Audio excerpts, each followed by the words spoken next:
Forever. Forever. Forever. Forever. Forever. Forever. Forever. Forever. Forever. Forever. Forever. Forever. Forever. Forever.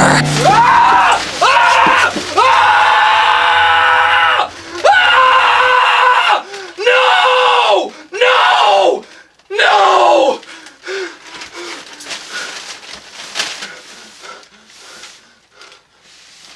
Oh, God.